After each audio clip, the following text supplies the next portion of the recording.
This is part 2 of my DVD discussion. And we're going to start this one with the DVD RAM. Now the DVD RAM actually came in a cartridge. It was sort of like these CDR cases. You know how they have the jewel cases for CDRs? Well, these DVD RAMs came in a similar type jewel case. And the drives were very special because of it. What you were supposed to do is leave the disc in the case and then put it into your computer that way. You weren't ever supposed to take the disc out of its case. And a lot of people didn't like that, so it wasn't a very common thing to find. Some people still use them today, but nowadays people start using the DVD+RW and the DVD+R, and so they pretty much abandoned the DVD RAM, okay? But these DVD RAMs, RAM of course standing for Random Access Memory, they were designed to constantly store data. They were a data disc rather than a movie disc. Alright? Now, Hitachi, Panasonic, and Toshiba came up with the DVD RAM, and they pretty much had the market cornered until the year 2001.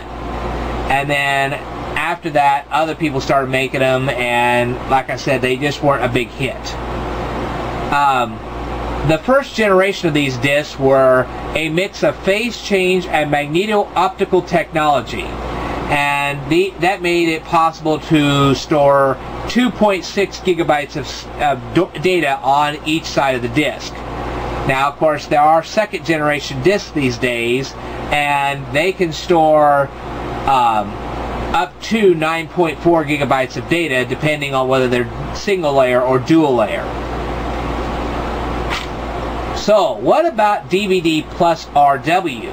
Well, DVD+RW was backed by Hewlett-Packard, Mitsubishi, Philips, Sony, and Yamaha, among others.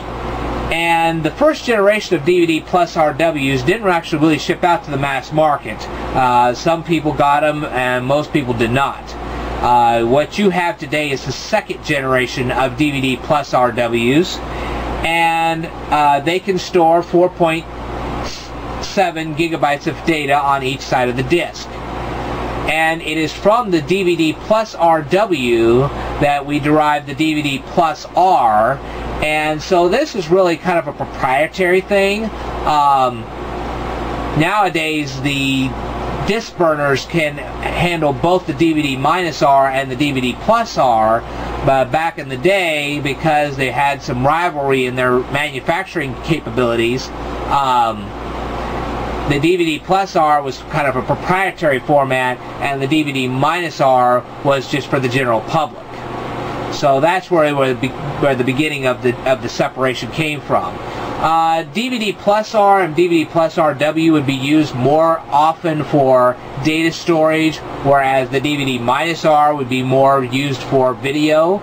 But anymore these days, it's pretty much interchangeable. The disk drives use them both directions, so you don't really have that need to make a choice nowadays, especially if you got a modern computer. I would say anybody that owns Windows Vista would not have to worry about DVD+ or -R, but if you're still running Windows XP, you may have to worry about that a little bit. Well, that pretty much concludes my discussion of DVDs. Hopefully you now understand where the plus and -R came from. The -R was the first technology used when it came to DVDs. The +R, of course, is the latest technology. It's still kind of proprietary, but if you want to do a mass amount of data storage, I would go for the DVD+R rather than the -R, mainly because of how they're read and how they're burnt. But that's purely your choice these days. The disc burner will not know the difference too much. As long as you don't have a real old system, it won't. And that pretty much ends the discussion. If you have any questions, please leave a comment down here. You can subscribe to me, and I'll answer your questions. I look forward to hearing your feedback, and I will cover more computer topics in a future video. So stay tuned.